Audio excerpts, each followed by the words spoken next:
The turtles are coming to Quest. And, well, I've been burned by licensed VR games before. When Cortopia Studios and Beyond Frames Entertainment announced that Teenage Mutant Ninja Turtles Empire City was officially hitting standalone and PC VR headsets, a very specific kind of childhood nostalgia just lit up the internet. I mean, we're talking first-person, physics-driven, co-op ninja action in a fully comic book-styled New York City. On paper, it sounds like absolute perfection. But, as someone who closely follows the XR industry, my initial reaction wasn't just pure hype. It was a healthy and I'd say necessary dose of critical skepticism. Okay, let's dive into this. Why on earth would the VR community look at a 4-player TMNT action-adventure game and immediately pump the brakes? It's a massive, beloved IP. It has the backing of Nickelodeon. It's got an all-star voice cast. So what's the holdup? Well, to really understand the reaction to Empire City, we have to take a hard look at the reality of the immersive entertainment market that this game is launching into. Because we've been burned before, and honestly, we've been burned pretty badly. As we go through this explainer, we aren't just going to read you a PR marketing sheet. We're evaluating this critically based on actual market history and confirmed mechanics. The virtual reality landscape is literally littered with the ghosts of massive franchises that promised the ultimate immersive experience, only to deliver something that felt incredibly hollow. So here's the roadmap for today's explainer. First, nostalgia meets reality.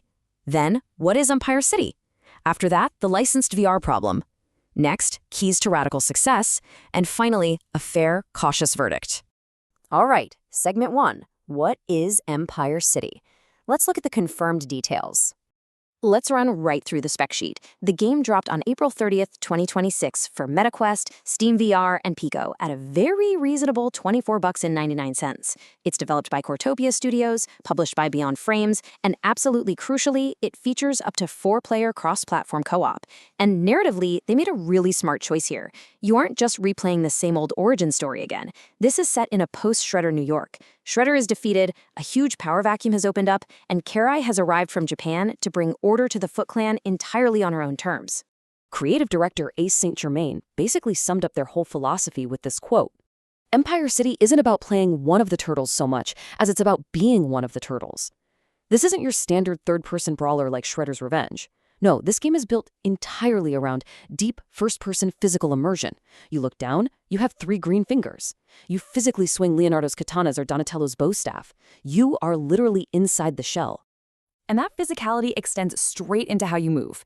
The developers engineered what they jokingly call an anime parkour movement system. And the crazy thing is, this actually started as a physics bug. During development, a momentum glitch caused a character to just launch off a mailbox and go flying across a line of lampposts. But instead of deleting it, they leaned in.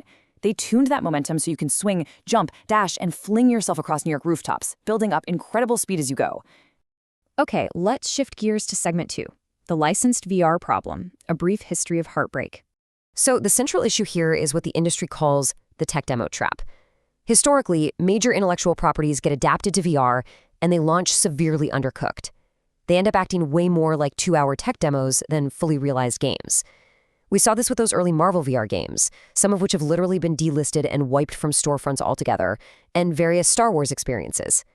They give you a neat visual, maybe one really fun mechanic, but they pair it with thin gameplay and incredibly short runtimes that just leave players feeling entirely disappointed. We can actually see this balancing act perfectly if we look at a recent VR success, Ghostbusters: Rise of the Ghost Lord. Ghostbusters absolutely nailed the feeling of using the gadgets in VR. The PK meter, the traps, and the co-op was highly tactical. But as reviewers were quick to point out, it severely lacked narrative structure and a cohesive plot.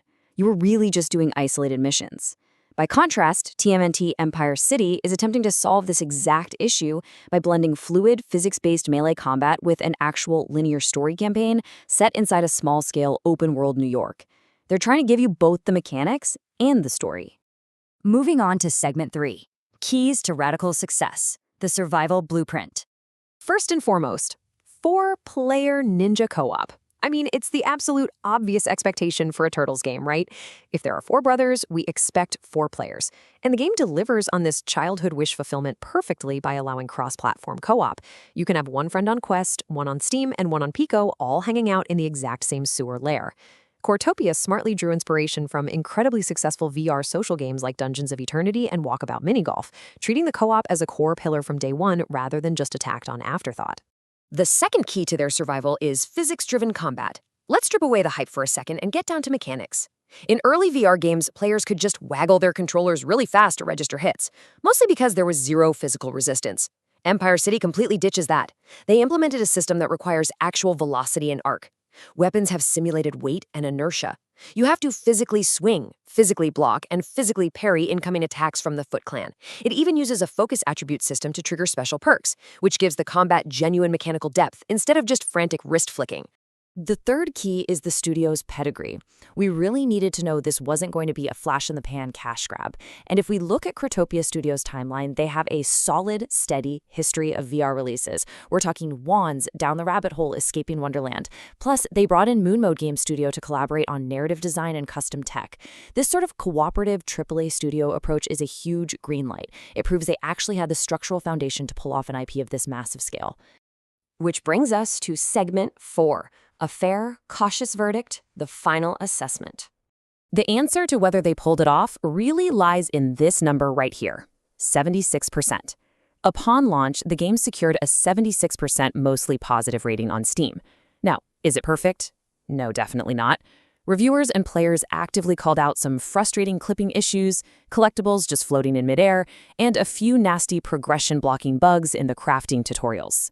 There's also this caveat that in co-op, only the host player's story actually progresses.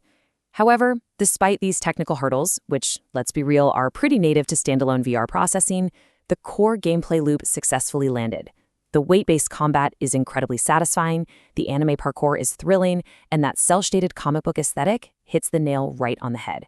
It proves that a well-priced, mechanically thoughtful licensed VR game can actually succeed. TMNT Empire City managed to balance our very justified skepticism with genuine, totally radical wish fulfillment. And honestly, it opens up a massive door for the future of immersive gaming. So, before we wrap up this explainer, I want to throw it over to you. Which licensed IP would you most want to see get a serious, full-length VR game treatment? Drop your absolute dream game in the comments below, and I'll see you in the next explainer.